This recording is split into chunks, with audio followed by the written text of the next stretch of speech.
प्रेम से बोलिए सदगुरु कबीर साहिब की जय। आए हुए संत भक्तों की जय। गुरु गोविंद की जय। साहिब। मैं अपराधी जन्म का नकसिख भरा विकार, तुम दाता दुख भंजना मेरी करो समा। अवगुण किया तो बहुत किया करत न मानी हार, भावे बख्शो बाप जी भावे गर्दन मार।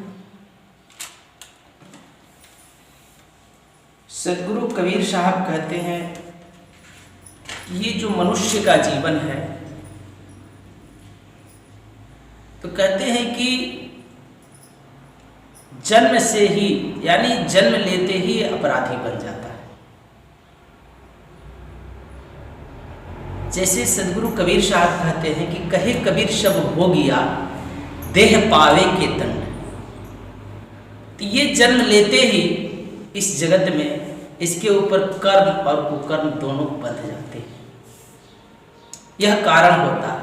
इसलिए तो धर्मदास जी साहब से कहते हैं कि मैं अपराधी जन्म का नकसिख भरा विकार।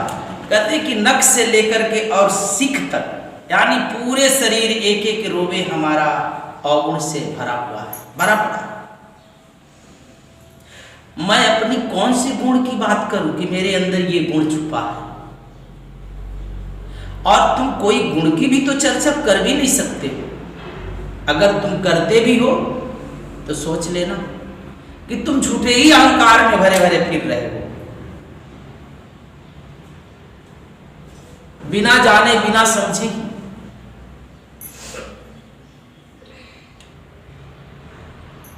क्योंकि धर्मदास साहिब जो सदगुरु कबीर साहब से कहते हैं कि मैं अपराधी जन्म का नखसिख भरा विकार। देखते हो एक एक रोए तुम्हारे वासनाओं में डूब रहे। आंख सुंदर देखना चाहता, कान अच्छी चीजें सुनना चाहता है ना। मुख तरह तरह का, हमारे यहाँ भी देखिए तरह तरह का खाना बनाते रहते हैं, खाते रहते हैं। नाक अलग अलग सुगंध लेते रहता है। हर इंद्रिया अपने अपने रस के स्वाद में डूबी है, अपनी अपनी रस में डूबना चाहती है।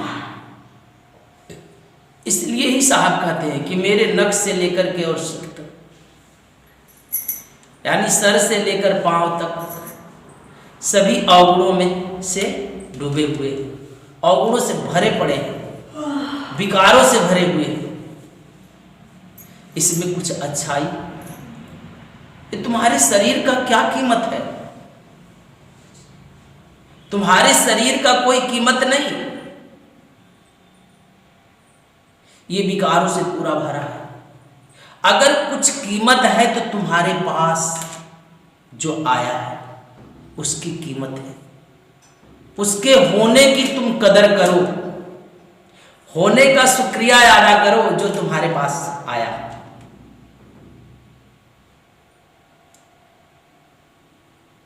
जो तुम्हारे पास एक छोटी सी श्वास आई है, जिसके कारण तुम खड़े हो, यही कारण है कि साहब कहते हैं कि श्वास श्वास पर नाम लो, एक भी श्वास तुम वृथा मत खोने दो। शरीर तो हमेशा ही अवगुणों से भरा पड़ा है, हर चीज का मांग करते रहता है।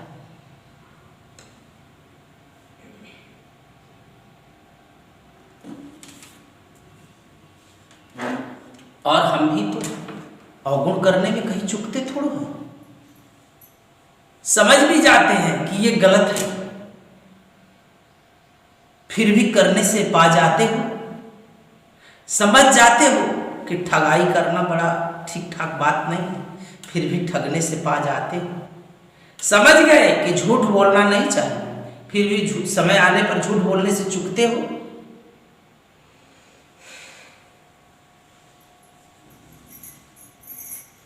फिर भी लोग कहता है कि हम बहुत ही सेवाधारी हैं, हम बड़े ही भक्त हैं, और तो गुरु के पास ज्ञान भी ले लेते हैं और फिर अवसर ढूंढने लगते हैं कि कोई मौका मिल जाए तो गुरु बाबा को ही हम बता देंगे। ऐसे ऐसे भरे पड़े रहते हैं, वर्षों वर्षों सत्संग में भी घूमते रहते हैं और मौका की तलाश में भी रहते हैं कि मिल जाए अवसर तो फिर हम बता देंगे तुम्हें। तो ये सब चीजों से ये पता लगता है कि व्यक्ति अगर सत्संग में आता है तो सत्संग में आया जाता है तो सत्य की सीख लेने के लिए, लेकिन सभी लोग सत्य की सीख के लिए नहीं आते। सभी की सोच अलग अलग होती है, सभी की विचारें भिन्न भिन्न होती है, सभी की समझ भी भिन्न भिन्न होती है, इसलिए सभी लोग भिन्न भिन्न वस्तुएं लेकर जाता है सत्संग से। कोई आया है तो सत्य खोजने के लिए, कोई आया है तो दुख पीड़ा के कारण, कोई आया है तो यहाँ पर कैसे क्या प्रक्रिया चलती है ये जानने के लिए, कोई आया है तो ये देखने के लिए ये लोग जाकर वहाँ क्या करते हैं, कोई लोग आते हैं लेते हैं सभी दीक्षा कि हम भी इसमें जुड़ जाते हैं, कोई आता है तो ये ताक झांक करता है कि इनमें क्या खराबी है। कोई विरले ही आता है, अगर यहाँ पर 100 लोग इकट्ठा हो रहे हैं तो इसमें 2 ही 4 समझना कि सत्संग के लिए आते, बाकी नहीं। 1-2 ही होते हैं, हर आश्रमों में ऐसा ही है। गुरु बाबा के 1000 शिष्य हैं तो उसमें 2 ही 3 शिष्य हैं, 2-3 हो गया तो बड़ी मुश्किल से, नहीं तो सभी कुछ न कुछ अवगुण खोजने आते हैं, देखने आते क्या चल रहा है। इसलिए साहब धर्मदास साहब कहते हैं कि मैं अपनी क्या कहूं, मेरा तो सर से लेकर पांव तक विकारों से भरा हुआ है, मेरे में कोई गुण गुण भरा नहीं। इसलिए कहते हैं कि मैं अपराधी जन्म का, नकसिक भरा विकार। कहते हे प्रभु तू ही दातार है, हे गुरुदेव तुम ही कृपा कर सकते हो, तुम दाता दुख भंजना। इन विकारों से, इन अवगुणों से, इन दुख पीड़ाओं से तुम्हारे सिवा कोई उबारने वाला और नहीं है। इसलिए कहते हैं सदगुरु कबीर साहब से कि तुम दाता दुख भंजना, इस दुख को हरण करने वाला हे सदगुरुदेव आप ही सिद्ध हो, दूसरा कौन है इस जगत में। क्योंकि भगवान तो हरण नहीं कर सकता, और इस संसार में तो नक्सिक भरा विकार का अर्थ ही होता है कि तुम बार बार देखते हो इतने पीड़े, गर्भ में जब बच्चा रहता है तो इतने पीड़ित होता है, इतना पीड़ित होता है कि इसकी कोई गिनती नहीं की जा सकती, इतना बैक्टीरिया काटता है उसके शरीर को। यहाँ तो एक मच्छर काटता है तो तुम देखते हो कैसे करते हो, उपाय लगाते हो ना, थोड़ा सा मच्छर गुड नाइट जला ले, थोड़ा सा मैक्सो जला ले, नहीं तो फिर क्या उपाय करते हैं, वो आता है ऐसे मोड़ दो तो तत्काल ही एकदम मार देता है पूरे मच्छर को। इसके भीतर कैसे तुम जलाओगे बैक्टीरिया मारने के लिए। अगर बाहर आ भी गए तो विकार ही पकड़ लिया संसार का। और गुरु के पास गए तो थोड़ा सा कुछ विशेष सेवा भी कर लिए तो अहंकार से ही भर गए, इतने भर गए अहंकार से कि अब तो गुरु बाबा के ही बताने के लिए तुम तैयार हो। ऐसी अहंकार आ गई, फिर तुम न बदल सकोगे। और जो व्यक्ति अपने अवगुण निकालने के बजाय औरों का जब अवगुण देखने लगता है तो समझ लेना कि और ही अवगुणों से ये भरने लगा, बल्कि ये स्वच्छ नहीं हो रहा है, बल्कि औरों को और ही अवगुण से भरने लगा और ही आने वाले समय में अपने सर पर दुख की मोटरी बांधता है व्यक्ति। इसलिए कभी संसार में किसी की निंदा नहीं करनी चाहिए, और सत्य है तो जरूर कहना चाहिए, सत्य कहना कोई निंदा नहीं, और सत्य को समझाना निंदनीय बात नहीं है। अगर जो सच है वो सच है तो वो तो जरूर कहना चाहिए। तो सबसे पहले ये होता है कि हम जब जाते हैं शिष्य बनने के लिए तो सबसे पहले अपने आप को, व्यक्ति को बहुत बार टटोलना चाहिए, अन्यथा कभी गुरु धारण नहीं करना चाहिए, कभी भी गुरु धारण नहीं करना चाहिए। एक बार अपने आप को बहुत तरह से टटोल लेना चाहिए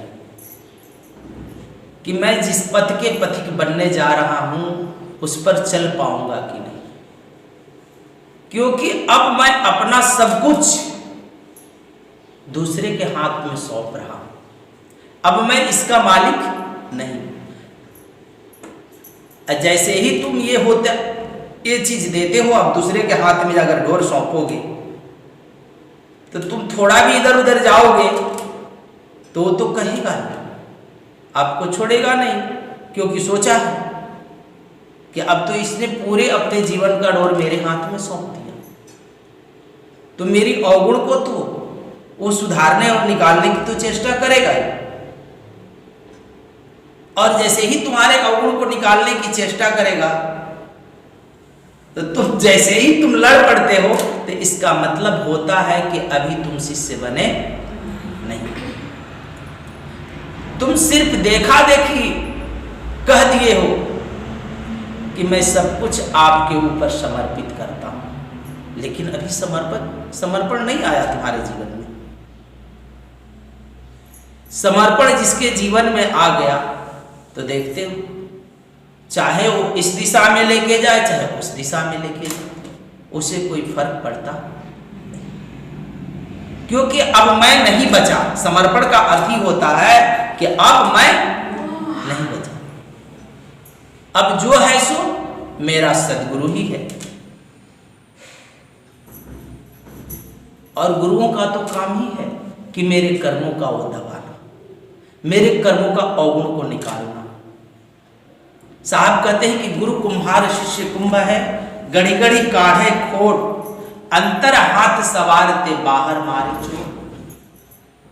कहते हैं कि गुरु तो कुम्हार के जैसा है और शिष्य क्या है, कुंभ है।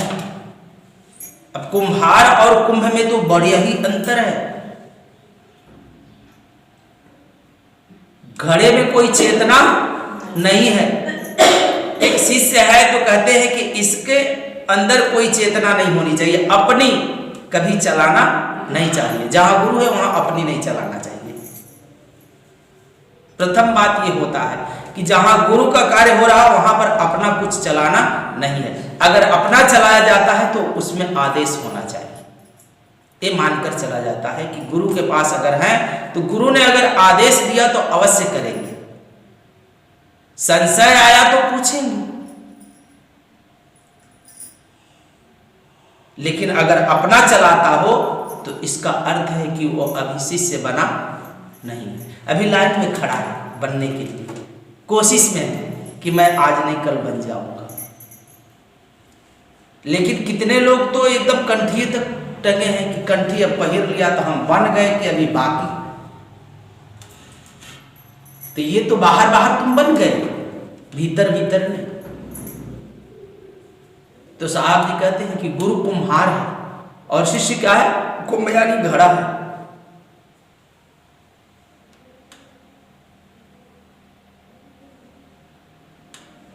कहते हैं कि गढ़ी गढ़ी काढ़े खोट, कहते कि एक एक से तुम्हारे अंदर के जितने भी अवगुण है उसे देख देख करके वो निकालता है कि कहां से टेढ़ा है ये मटका, है ना। और देखते हैं अंदर में हाथ लगाए रहता है कि कहीं मटका फूटे नहीं। लेकिन अगर हम कुंभ की तरह बन जाए तब मेरा कोट निकलता है। अगर कुंभ के पास, अगर घड़े के पास चेतना रहती, यानी घड़ा बनने का अर्थ ही हुआ कि अपना अब मेरा कुछ नहीं है, सब कुछ समर्पित है उसके चरणों में। अगर ऊपर से ऐसे ठोके, अंदर से हाथ भले लगाए, ऊपर से ठोके तो बोल पड़े मटका, ये देह पर पीट मत, हम जैसे हैं ठीक है, और ज्यादा ज्ञान धीरे देना, हमको ऐसा ज्ञान की जरूरत नहीं है। तो क्या कुम्हार उस कुंभ को अच्छा सुंदर बना पाए? हाँ, इसलिए हम अभी तक मटका ही नहीं बने हैं, कुंभ ही नहीं बने हैं। जो उसके भीतर की खालीपना होती है वो कुंभ कहलाती है। देखते हो जितना पीटते हो उतने फैलते जाता है। इस खालीपना को गुरु बढ़ाता है कि मेरे अंदर तरह तरह की विचार, तरह तरह के अवगुण, तरह तरह के सोच जो आकर के बैठ गए हैं, घर कर लिए, इसमें से निकाल करके फैलाता है। थोड़े थोड़े से इसमें खोट की कहीं छेद ना हो जाए, नहीं तो इसमें जल भरा जाएगा तो क्या हो जाएगा, बाहर निकल जाएगा। तैयारी करता है उसका भी, लेकिन यह ध्यान सदा रखता है वो कुम्हार कि कहीं इसमें कोई छेद ना आए, कोई कंकड़ ना रहे। जब इसे अग्नि में डालूं तो उस अग्नि के तपन को भी ये सहन कर पाए। तो अभी तक तो तुम कुंभ बनने के लिए ही तैयार नहीं। जिसे देखो थोड़ा सा लगा उसमें कंकड़ ही पूरे, आधा खोपड़ी इधर आधा खोपड़ी उधर चला गया। अभी पूरी तरह से तुम अपनी चलाते हो, अपने से चलते हो, तुम्हारा ही सारा मन ऐसे ज्यो ज्यो का त्यों पड़ा है। गुरु ने थोड़ी सी खाली बना दिया, इसलिए तुम आनंद से भरे थे। गुरु ने तुम्हारे भीतर बीज डाला, इसलिए जो तुम्हारे साथ घटित हो रहा था उसकी वो ऊर्जा थी। अब जब जिसने तुमको बीज डाला है तो वो तो कोड़ करके देखेगा कि कोड़े जरा, इसमें पौधा कितने बड़ा हो रहे, समय से खाद पानी दे, वो तो अपना काम करता ही है। तो कोड़ने में तो मिट्टी भी पूरे से देखते हो, खुरपी ही लगाकर कोड़ी जाती है। शिष्य बनना इतना सरल नहीं है, भगत बन सकता है। भगत मतलब मन कैल त भाग गईली, मन कैल त आ गईली, ओके कह जरा भगत।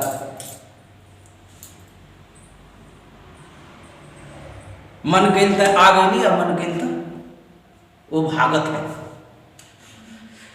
शिष्य नहीं। तो हमें भी अपने जीवन में सबसे पहले ये समझकर ही चलना चाहिए कि ये तो अवगुण की ही खामी है। इसलिए साहब कहते हैं कि मैं अपराधी जन का नकसिक भरा विकार, तुम दाता दुख भंजना मेरी करो संभाल। तो उन्होंने अपने आप को उस दातार के निकट सौंप दिया कि मेरे अंदर तो तमाम अवगुण है और इस अवगुणों को, इस विकारों को आप ही दूर कर सकते हो, इसलिए मैं अपने आप को आपके चरणों में सौंपता हूं। और उनके अवगुण निकालने की अगर चेष्टा करते कबीर शाह और धर्मदास साहब भाग जाते कि आप इस तरह की बातें करते हैं, मैं आपके पास नहीं आऊंगा, तो क्या आज धर्मदास के वंश 42 चलते? अच्छा, धर्मदास साहब भी कबीर शाह को ऐसे थोड़ा पहचान जाते। उन्होंने बहुत सारे ग्रंथों का अध्ययन किया था, शास्त्रों को समझा था, उससे पहले भी उन्होंने गुरु किया था, संतों के निकट गए थे, तब जाकर के तो कोई कबीर साहब को समझ पाता है। जो सारा दुनिया में भटका खाता है वह कबीरपंथी बनता है अंत में जाकर के। जो तत्काल कबीरपंथी बन जाता है तो उसका कोई भरोसा रहता नहीं है कि ये चल पाएगा कि नहीं, क्योंकि अभी तक चारों तरफ सत्संग में वो गया नहीं है। जब जाएगा तब बाद में उसको समझ में आएगा कि जो हम यहां पर जो सीखते हैं ये मुझे क्या बताया जाता, क्योंकि यहां पर यही होता कि तुम्हारे एक एक अवगुणों को निकालकर उस परमात्मा के निकट चलना है, सत्य के पास जाना है। और सत्य तो ऐसा है कि सत्य एकदम साफ सुथरा नग्न खड़ा है, वहां पर कुछ है नहीं, वहां कोई पर्दा नहीं होता, वो नग्न है, तुम उसे स्वीकार नहीं सकते। और जिसने स्वीकारा है वही उसे जाना, अपने आप को जिसने भेंट चढ़ा दिया, जो सब कुछ मिटाने के लिए राजी हो गया, वही जाना है। तुम्हारे पास गुरु को जीतने के लिए है ही क्या कि जिस कारण तुम जीत सकते हो, सेवा के सिवा और कुछ नहीं कि तुम जीत लोगे। तुम सोचोगे कि मैं धन देकर जीत लूंगा, धन उसे चाहिए ही नहीं, तुम्हारा धन लेगा तो क्या करेगा, उसको संसार तो यहां बसाना नहीं कि तुम्हारा धन से वो कुछ करने वाला। और हो सकता है धन से किसको राजी किया जा सकता है, किसी लोभी व्यक्ति को तुम धन से खुश कर सकते हो, दूसरे को नहीं। किसी मूर्ख को तुम डरा धमका करके राजी कर सकते हो,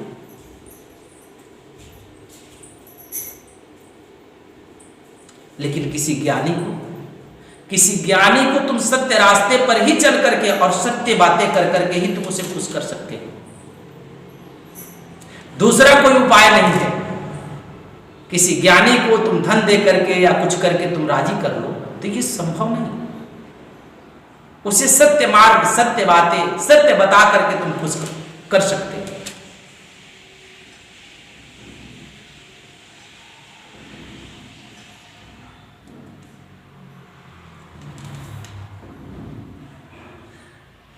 और हम तो सदा चालाकी करते रहते हैं कि ये बात न बताना, ये बात मत कहना, नहीं तो जान जाएंगे। नहीं, जाननहार पहले से ही तुम यहां पर कहते हो, वो वहां जानता है। जो जाननहार होते हैं, अब तुम किससे छुपा रहे हो कि वहां ये बातें मत करना जो हम यहां कह रहे। तुम यहां कहते हो तो तुम्हारे हृदय में उस गुरु का स्थान है। अगर मैं यहां मुझसे कहूं तो क्या वो मैं जान गया तो मेरा गुरु जान गया कि नहीं जान गया? हाँ, जान जाएगा कि नहीं जानेगा? जिसको इतना भी अभी तक समझ नहीं आया वो कैसा शिष्य बन ही नहीं सकता। इसलिए शिष्य बनना ही बहुत बड़ी बात है। और जो शिष्य बन गया वो अति गुरु के निकट है, और गुरु तो उसके हृदय में ही रहते, कहीं और नहीं रहते। इसलिए मैं बार बार कहता हूं कि गुरु कोई व्यक्ति नहीं होता। अगर हम मनुष्य समझते हैं गुरु को तो समझ लेना कि हम नरक का अपना द्वार खोल लेंगे। जो व्यक्ति गुरु को मनुष्य कहते हैं कि देह जान के गुरु किया सदगुरु चिन्हत नाम, तो शरीर जान करके तुम गुरु करते हो तो तुम सदगुरु को पहचानते नहीं। क्योंकि मैं बहुत बार कहा हूं कि गुरु जो शब्द है अपने आप में अनूठा है, किसी व्यक्ति का नाम गुरु नहीं। उस बोध का नाम गुरु है जिस बोध की आवश्यकता है मुझे, जिसके बोध होने से मेरे भीतर की अज्ञानता नष्ट हो,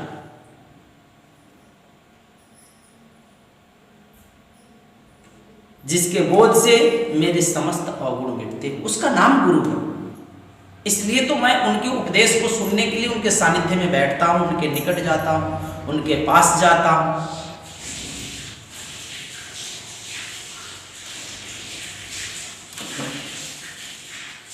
और हम अपने जीवन में प्रयत्न सदा रखना चाहिए कि हमसे अवगुण न हो। ये सदा मेरा ख्याल होना चाहिए पल पल, क्योंकि हम कब तक, यानी जब तक हम चालबाजी खेलते हैं, चालाकी करते हैं कि कोई नहीं जानता है, तो ये बात पहले ही हमें जान लेना चाहिए कि कोई देखे या ना देखे मेरे अवगुण को, मैं देख रहा हूं। कौन देख रहा है? अगर मैं देख रहा हूं तो मेरा सदगुरु देख रहा मेरे भीतर बैठकर, मेरा परमात्मा देख रहा। तुम देखते हो इसमें भीतर में बहुत बड़ी संसार हो, इसके भीतर भी मिली जुली सरकार बैठी है। अब इसमें भी चुनाव होते हैं कि तुम्हारा मालिक मन कि तुम्हारा मालिक गुरु, इसमें होते हैं, चलते हैं। जिन्होंने अपने मालिक को अपने हृदय में अपने सदगुरु को बैठाया है उन्हीं का कार्य सिद्ध हुआ।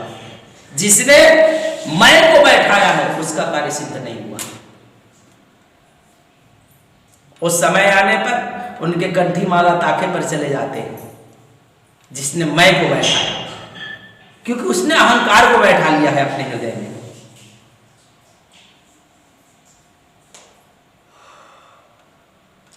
इसलिए साहब कहते हैं कि मैं अपराधी जन्म का नखसिख भरा भिखार, तुम दाता दुख भंजना मेरी करो संभाल, अवगुण किया तो बहुत किया।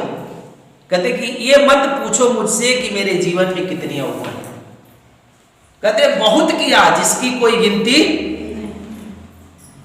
करत न मानी हार। कहते कि अवगुण करने से मैं हारा नहीं, और जब जब मौका मिलते गया तब तक मैं अवगुण करते गया। करत न मानी भावे बक्सो बाप जी भावे गर्दन मां, आपको अच्छा लगे तो मेरे अवगुणों को, मेरे चुप को बकस दीजिए या मेरे गर्दन को काट दीजिए। अब मैं आपकी चरणों में अपने आप को समर्पित कर दूं। तो ये बहुत बड़ी बात है कि मैंने आपसे कोई पर्दा नहीं रखा, मैंने अपनी अच्छाई और बुराई सारे आपके चरणों में सौंप दिया।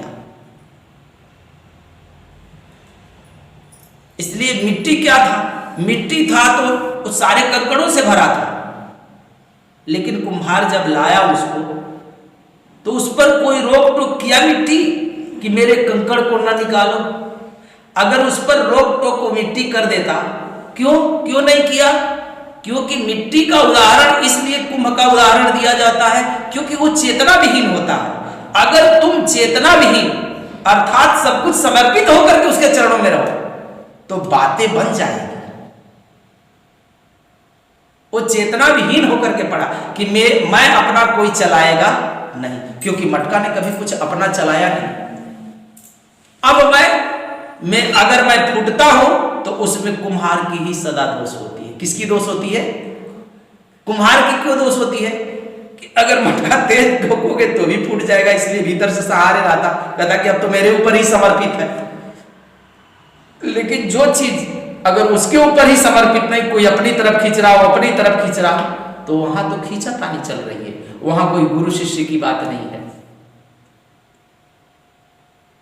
वहां पर अहंकार की चर्चा चल रही है। तो एक एक मिट्टी के कंकड़ को निकाल देता है पूरा बाहर, काटता मारता फुलाता, फिर उसका रूप आकार देता। देखते हो फिर उसके बाद में जब मटका बनकर, और मटके को देखते हल्के धूप में पकाता है, तेज धूप में नहीं रखता। क्यों?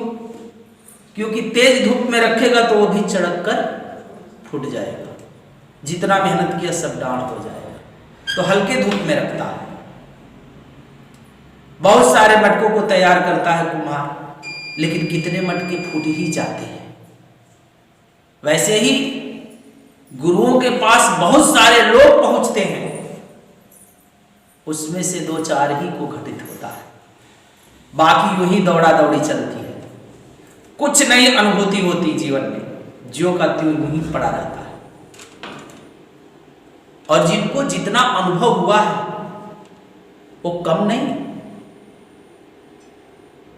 कहीं और जाकर के तो तुम कल्पनाओं का ही भोग खाओ, लड्डू खाओगे कि सपने में देखा कि देवी देखे, सपने में दुर्गा जी दिख गई, सपने में भगवान दिख गए। जो तुम्हें प्रत्यक्ष अनुभूति होती है, इससे बढ़कर के कौन अनुभव। और जिनको हुआ वो जाना है, और जानकर भी अगर वो व्यक्ति अनजान बनता हो, न समझ पाता, तो इसका मतलब है कि उसे ज्ञान की कमी है, उसके पास समझ की कमी है, वो समझ नहीं पा रहा है, उसे सत्संग की आवश्यकता है।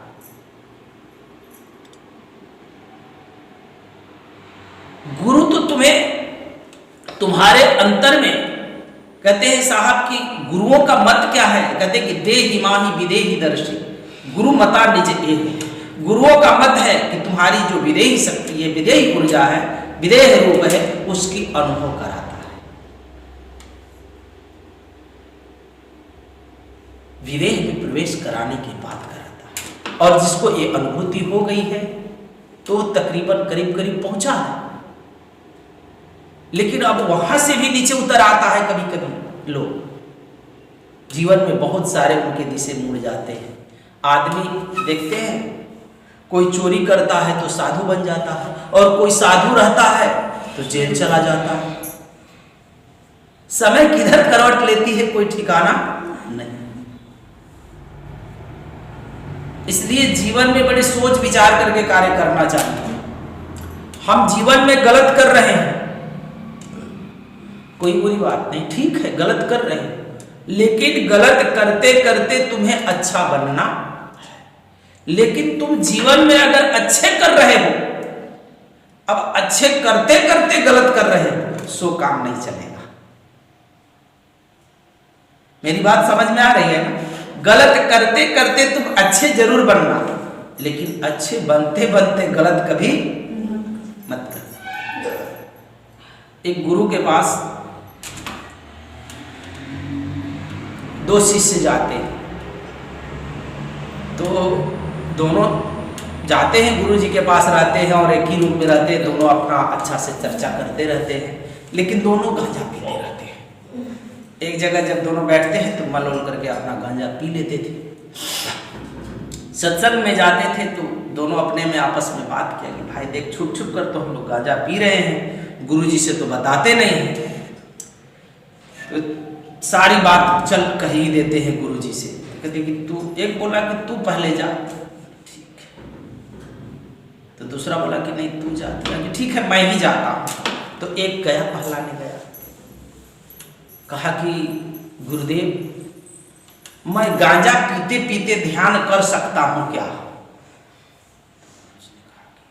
अच्छी बात है, गांजा पीते पीते ध्यान कर सकता।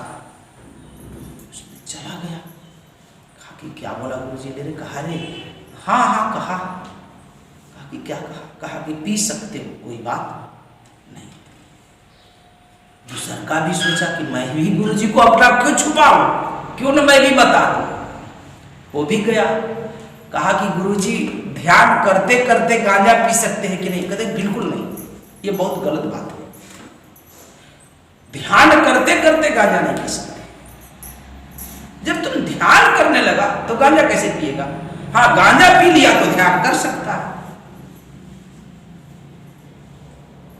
इसलिए मैं कह रहा हूं कि गलत करते करते तुम अच्छाई की तरफ कदम बढ़ा सकते हो, लेकिन अच्छे जब हो गए हो, अपने आप को तुम अच्छा कह रहे हो, तो अच्छा बनते बनते कभी गलत की तरफ कदम मत बढ़ाना। तो हम अच्छे की तरफ कदम बढ़ा रहे हैं, अच्छा बने, और जो अच्छा बन गए वो अपने घर चले गए। जो अच्छा बन गए अपने अपने घर चले गए। हम अभी तक अच्छे नहीं बने हैं, इसलिए संग लगे हैं, अपने घर पर आराम से बैठे हैं। जो अच्छा बन जाते उनको यहां कोई काम नहीं है। लेकिन जब तक हम बुरे हैं तब तक हम चल रहे हैं कि भाई हम भी कभी अच्छा बन जाएंगे। इसलिए हमें सदा ही समझना है कि देखो हम क्यों इतने अहंकार में चले। साहब कहते चले क्यों टेढ़ो टेढ़ो टेढ़ो तू गंदी के बेड़ो, दसहु द्वार नरक में बूढ़े। कहते कि 10 दरवाजा तेरा है नरकों में बूढ़ा हुआ है। देखते हो कान से खूट निकलता, आंख से कीचड़ निकलता, नाक से पोटा, मुख से ला, अन्य इंद्रियों से मलमूत्र निकलता है। तुम कौन सा स्वर्ग में प्रवेश की हो? तू गंदी के बेड़ो, चले क्यों टेढ़ो टेढ़ो टेढ़ो। तुम इतना टेढ़ा मेढ़ा क्यों चल रहा? किस अहंकार में चले जा रहा? कौन सी सुगंधियां भेट गई? क्या मिल गया?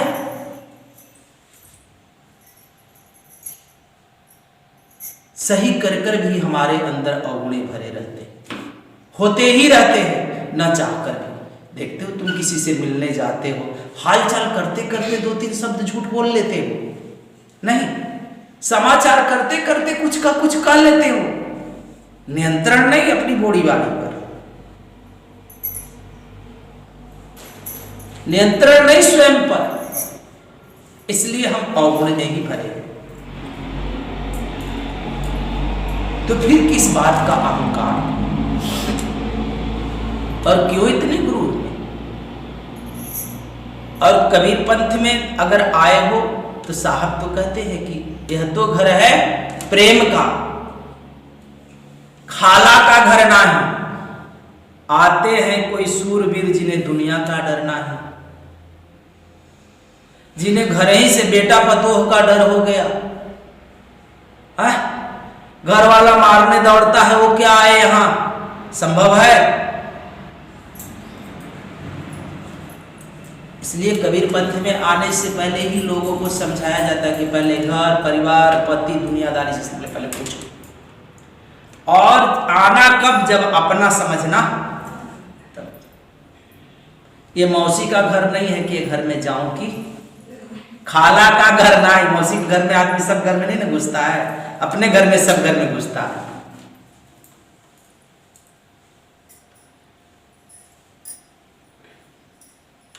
तो यहां पर इस दुनिया में बहुत सारे लोग हैं जिनको पहचानने और समझने में भी समय लग जाता है। और जैसे ही तुम बार बार कहते हो कि मैं तो बस यहां पर मर मिट जाऊंगा, ये शब्द तो जल्दी कहना नहीं चाहिए।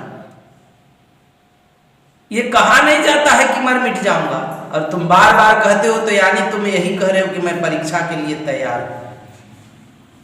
अगर ये बात बार बार कहते हो तो मैं तो यही समझता हूं कि ये परीक्षा के लिए बच्चा तैयार है, इसको आगे बढ़ाया जाए। समझ में आया? हाँ, क्योंकि कुछ आगे की बात कह रहा है। और परीक्षा जब आई तो पेपर भी पढ़ने नहीं आया कि पेपर में क्या आया है। परीक्षा वही देने के लिए तैयार है जिसको पेपर भी पढ़ने नहीं आया। उत्तर तो बाद में न देगा, जब पेपर पढ़ने आए, पेपर की बातें समझ में आए। तो जिस अवगुणों को तुम निकालते हो उसी अवगुणों से तुम्हें टेस्ट भी किया जाता है। समझ में आया? इसलिए जीवन में हमें सिर्फ जब गुरु से जुड़े हैं तो गुरु ने क्या उपदेश दिया उस हिसाब से अपने जीवन की यात्रा तय करनी चाहिए। मुझे उन्होंने दे दिया कि 1 घंटा सुमिरन करना है, नहीं लगता है समय मिलता तो जो पार लगता है उतना करते हैं। नियमतः हम सत्संग में पहुंचते हैं। सब दिन तो तुम नहीं कर पा रहे हो, और संडे अगर तुम पहुंचते भी हो तो ये जो तुम्हारा 2 घंटा 4 घंटा यही जीवन का सार है। जो तुम 2 घंटा समय दिया कि 3 घंटा दिया कि 4 घंटा दिया, ये जीवन का सार है। क्योंकि साहब भी कहते कि जो दिन जाए सत्संग में जीवन का फल सोए। दूसरा नहीं, जिस दिन तुम सत्संग में पहुंच गए उसी कहते कि जीवन का फल सोए। इस जीवन को मिलने का फल वही मिला। एक बार एक फकीर था, एक गांव से गुजर कर जा रहा था और रास्ते में उस गांव से आगे निकला तो एक श्मशान पड़ा, और श्मशान में सबकी लाशें जहां जहां जली थी, गाड़ी हुई थी, तो वहां पर एक पत्थर लगाया गया, रखा हुआ था, और उस पत्थर पर सबकी उम्र लिखी गई थी। तो किसी की उम्र 2 साल, किसी की 3 साल, किसी की 5 साल, किसी की 7 साल, ऐसा। यानी जिसकी भी उम्र देखा तो उसने 12 साल से बेसी का कोई उम्र वाला था ही नहीं। उस फकीर को बड़ा ही आश्चर्य हुआ कि आखिर इस गांव के जितने भी लोग हैं इतने ही उम्र क्यों जिए, मात्र 12 साल, तो फिर गांव में कोई बचेगा ही नहीं, आखिर रहेंगे कैसे? ये तो गांव वाले सभी मर ही गए होंगे, एक ही तो होंगे। फकीर के मन में बातें आई, कहा कि चलो देखते हैं चल करके गांव में क्या बात है, इस गांव में क्या बात है, कि इतने ही उम्र तक लोग जीते हैं, ज्यादा से ज्यादा 12 साल तक। फकीर गया उस गांव में, उस गांव में गया तो देखा तो यहाँ पर 50 साल के भी मनुष्य बैठे हैं, 60 साल के भी हैं, 70 साल के भी, वृद्धे हैं, युवे हैं, बच्चे हैं, हर गांव की तरह हैं। फकीर गया, कहा कि भाई हमने इस श्मशान से गुजर रहा था तो सबकी उम्र लगभग में किसी की 2 साल, किसी की 5 साल, किसी की 7 साल, यानी 12 साल से ज्यादा किसी की लिखी हुई उम्र, 1-2 पत्थरों पर 20 साल तक की उम्र लिखी गई थी। आखिर इसमें बात क्या है, मामला क्या है, हमको कुछ समझ में नहीं आया। इसलिए मैं उस श्मशान से इस गांव में लौटकर आया हूं जानने के लिए कि आखिर बात क्या है। तो उस गांव में जो बुद्धिजीवी लोग थे वो बताए कि बात ऐसा है कि हम उस जीवन को जीवन नहीं मानते हैं जो यूं ही ऐसे जीवन बिता दिए। जितना समय हमने अपने जीवन में ध्यान में और सत्संग में बिताया है उस समय को मैंने लिखा है, और वो सारी जीवन भर की समय को लिखा है कि कितना ध्यान में किया, कितना सत्संग में दिया, कितना सत्संग में उपस्थित हुआ। तो ये जो जीवन मेरा है वो जोड़ करके जब मृत्यु होती है तो वही उम्र जोड़ा गया है और उसी उम्र की वहां पर गणना की गई है कि आज का 2 घंटा, फिर 10 दिन के बाद का, चाहे रोज का प्रत्येक दिन का 2 घंटा 3 घंटा जो हम दे रहे हैं, तो आज 24 घंटा जी लिया, लेकिन उसमें से 2 ही घंटा मैंने ध्यान में दिया, तो आज तो 2 ही घंटा जिया। तो कहते हैं कि जो परमात्मा में जिया हुआ जीवन है उस जीवन की उम्र लिखी हुई है और असली जीवन तो वही। तो तुमने कितना समय दिया,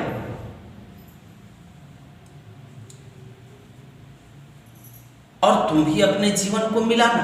तुम तो 1 वर्ष न हो कह सकोगे कि मैं 1 वर्ष जिया हूं परमात्मा और असली जीवन 1 साल जिया हूं। तुम लिख करके देख लेना अपने जीवन का जो शेष बचा है उसको लिखना तुम, क्योंकि जो तुम संडे होता ना इसमें भी तुम न पता रहते हो, देखते हो, सत्संग में भी तुम न पता रहते हो, तो तुम्हारा कहां से उम्र बढ़ेगा और तुमने कहां उस उम्र में जिया। तो हम तो 1 वर्ष के भी नहीं रहेंगे।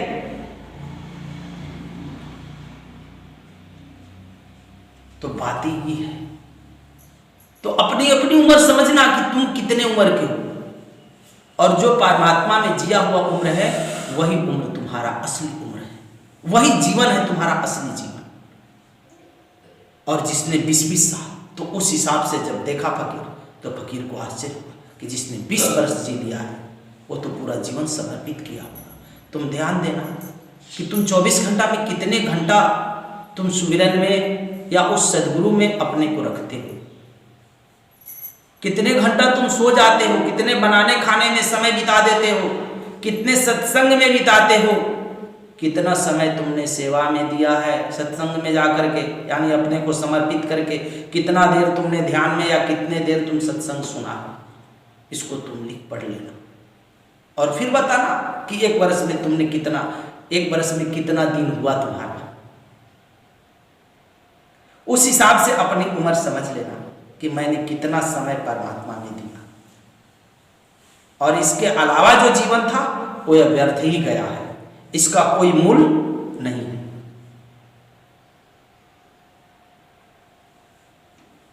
ये कौड़ी के भाव बिक गए हैं तुम्हारे, किसी काम के नहीं। इसलिए अधिक से अधिक हमें सत्संग में, ध्यान में, सुमिरन में समय अपना बिताना चाहिए। इसलिए साहब कहते हैं कि अवगुण किया तो बहुत किया, करत न मानी हार। अगर हमारे 80 साल की उम्र है, अगर उसमें हम साल भर और 2 साल हमारी उम्र बताई जाए, तो अवगुणों में अधिक उम्र बीता है कि परमात्मा में? तुम सिर्फ 2 साल जिए परमात्मा में, और तुम लिख दोगे तो तुम्हारा 1 दिन भी ना हो 24 घंटा, कि सिर्फ गए हैं, फिर 5 मिनट तुम आंखें बंद करते हो, फिर आंखें खुल जाती है तुम्हारी, है कि नहीं?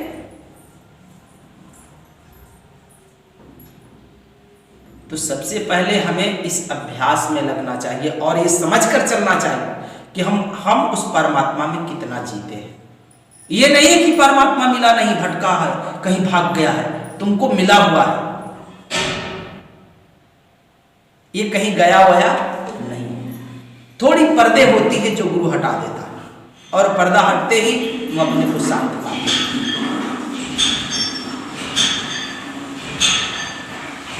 इसलिए हमें सदा अपने अवगुणों को ही निकालना रहता है।